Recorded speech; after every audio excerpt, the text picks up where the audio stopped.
중국은 과거 북한의 위성 발사 때 단호하게 유감을 표시했었는데 최근엔 태도 변화가 두드러지고 있습니다. 이번 3차 발사 직전엔 중국은 주요 갈등의 당사자가 아니라면서 선을 긋기도 했는데요. 이번엔 중국 연결해서 들어봅니다. 강정규 특파원.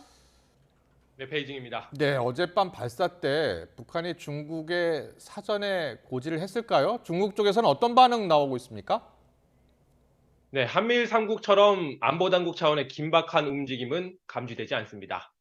중국 관영 매체들이 북한 측 발표를 인용해서 정찰 위성 발사에 성공했다고 짧게 보도할 뿐입니다. 우리 정부가 남북 9.19 군사합의 일부 효력 중단을 결정했다는 소식도 간략하게 전했습니다. 홍콩 매체들은 평론가의 입을 빌려 이번 발사의 파장과 미국, 일본 측 반응을 덧붙이는 정도입니다. 네, 중국 당국의 공식 입장도 아직 안 나온 겁니까? 네, 한국 시간으로 오후 4시 중국 외교부 브리핑에서 어떤 대답을 내놓을지 지켜봐야 합니다. 다만 어제 브리핑에서 북한의 발사 예고에 대한 중국의 역할 관련 질의응답을 참고할 수 있는데요. 중국은 미국의 전략폭격기 항모전단이 한반도에 빈번하게 출현하고 있다는 점부터 꼬집었습니다.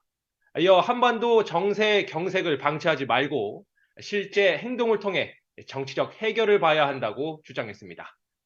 미국을 향해 대북 군사 압박을 중단하고 비핵화 조치와 평화협정을 동시에 추진하라는 기본 입장을 되풀이한 건데요.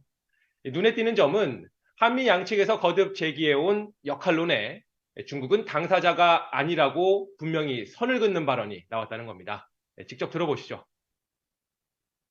中国不是主要的矛盾方，解决问题的钥匙在美方手里。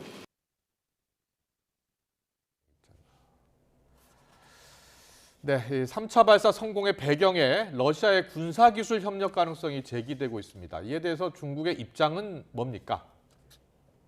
네, 이 역시 중국 외교부의 모범 답안은 정해져 있습니다. 북한과 러시아 모두 독립국가이자 중국의 좋은 이웃이라는 대답입니다.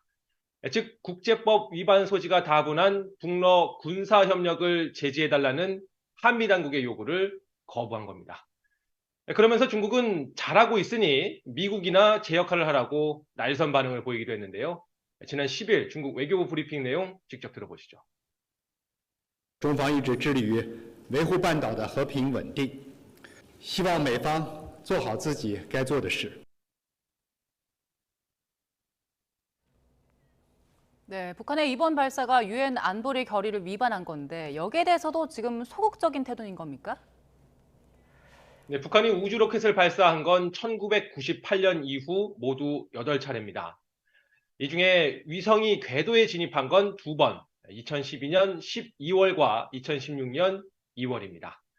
당시 중국은 북한도 우주를 평화적으로 이용할 권리가 있다면서도 유엔 안보리 결의 위반에 단호하게 유감을 표시했습니다.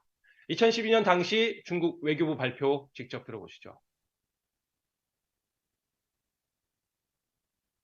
我们对朝鲜方面在国际社会普遍表示关切的情况下实施发射，表示遗憾。 네, 그러나 최근 한반도 주변에 신냉전 기류가 형성되면서 태도가 달라졌습니다. 이 명백한 핵무기인 ICBM 발사마저 두둔하면서 유엔 안보리 결의나 추가 제재안에 러시아와 함께 번번이 거부권을 행사해 오고 있습니다. 지금까지 베이징에서 전해드렸습니다.